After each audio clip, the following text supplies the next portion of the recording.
Welcome back now, Module 2, Lecture 3. We're going to talk about a tool called a histogram. It's a bar chart, but guess what? The bars just fall into whatever place they belong in. We don't just move the tallest bar off to the left like we did on the Pareto chart. A histogram will show us how things are actually happening in the world. It's a graphic display where the data is grouped into ranges. Each bar is plotted as a range of data. Shows us information as it actually exists. Allows us to make decisions.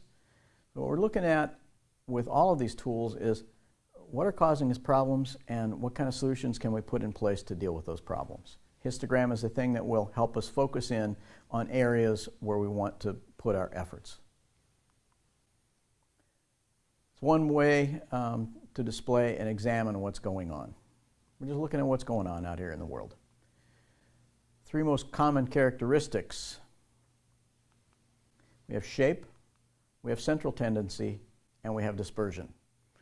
So let's talk about those three things because they're going to all give us some good information that will help us focus in on where to look to solve some of our problems.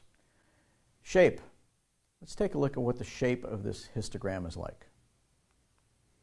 So we can have the shape of a histogram like this, or we can have these other shapes. Skewed to the right, skewed to the left, uniform, or the typical bell-shaped curve. In most situations, if you gather enough samples of what's going on, you'll get something very close to a bell-shaped curve. It may be skewed one direction or the other, but very close to a bell-shaped curve. This one's skewed off to the right. What happened here? Well, this is a class that's gotten some grades. Let's say this is a class in biology that happens to be at a Big Ten university who accepts every student that applies from that state. You can't turn down a student. They get to come to the university no matter what their SAT or ACT scores might happen to be. Doesn't make any difference. They all get to come there. So right away, in their freshman year, there's a couple of classes the university puts in to just start to weed out the people that really can't keep up, or the people that just won't. Or it might focus some of those people that are having a hard time going to school and taking care of their classwork instead of, gee, it's my freshman year, I think partying's kind of fun. It may refocus those people. So these classes are not easy to get through. And you may end up with a lecture class of 600 people, and this is what the grade dispersion looks like. Skewed off to the left. Purposely made to be a very hard class. Very few people get A's or B's. A lot of people get less than C's. Or we may have a class that's designed really well. The instructor has laid the class out well. There's a lot of transfer of knowledge from the instructor to the students. It's been laid out so that people can actually do the work, understand it, it's clear, and all you have to do is just do the work required by the class and you're able to get a good grade. This is the kind of class where everybody comes in with an A and it's really theirs to lose. And it's very hard to lose that A. You have to work pretty hard at doing that. Although some people do. So a different way to look at a class. And so you'll see different shapes to the classes because of this. One of them, this is a pretty tough class to get through. This one, this is an easier class to get through. Designed better and designed purposely to transfer knowledge. We may end up with a curve shape like this. We may end up with a bell-shaped curve like this. In the old days when people used to use the bell-shaped curve to give people grades, didn't make any difference actually what you did, it just made a difference how you compared to the other people in the class. There's another element that comes into play with this and why we want to look at central tendency.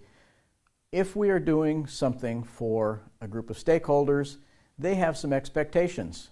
They want it to be at least this good, and they don't want it really any better than this because they now start to perceive that if it's better than that, they're having to pay more money than they really need to. So we don't want to put too many extra things in there because now people say, too much. I don't want to pay for that extra. So they have an idea of, I'm kind of looking at this range in here. We want all of the things that we do to fall within that range someplace, all of our efforts to fall in there.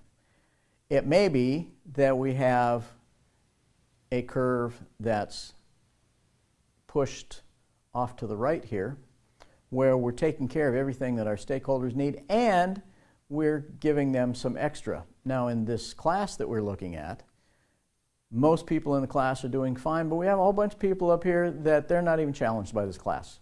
The class needs to be redesigned so that it takes care of everybody. We also have another class that may not have been designed quite right because there's a bunch of people that are just left behind. It's challenging to the higher level students in the class, but some of the other students, they're not able to keep up at all.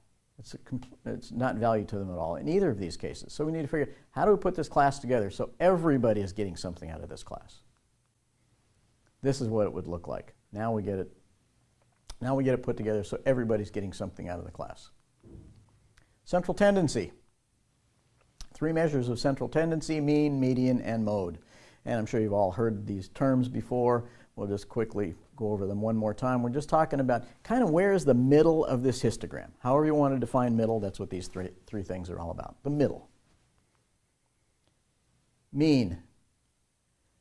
The mean is the sum of all the measures divided by the total number of measures, which means what we're looking at is the average. And most of the time when people talk about we're going to look at the center of something, we're talking about the mean. If we take a look at, let's just examine the mean one more time. Mean is just that average piece. Median now is the middle.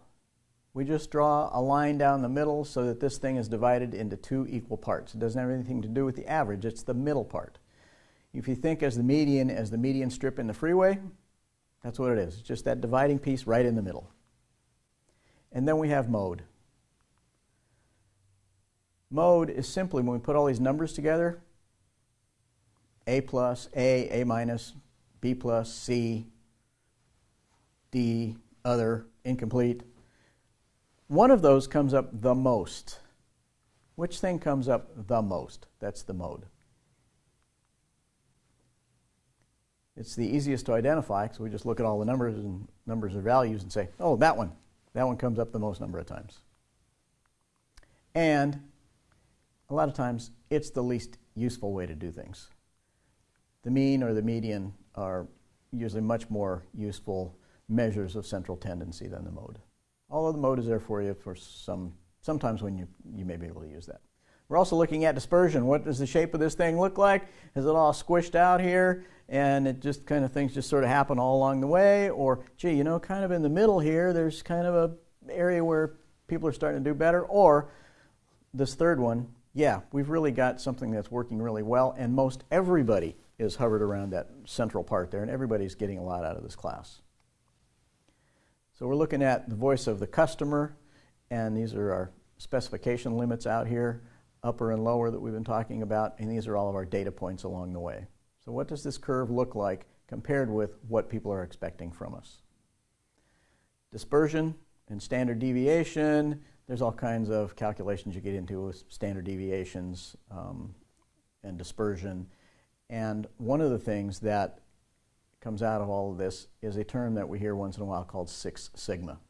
All we're trying to do, if you hear that term 6 sigma, is it means we're just trying to do almost everything right. Simply what we're trying to do. We're trying to make sure that all of that histogram is within those requirements that our customers have given us. So dispersion might look like this, where everything is pretty centrally located around that mean, or we've got some things starting to spread out a little farther from the mean. Some customers really, really happy, some customers not quite so happy, or we have almost all of our customers equally happy. Everybody's happy with this thing. The value of histograms give us 3 measures: the shape, the central tendency, and the dispersion. And we can make well-founded decisions based on the information that we get from these things, and then we can have effective actions that we take.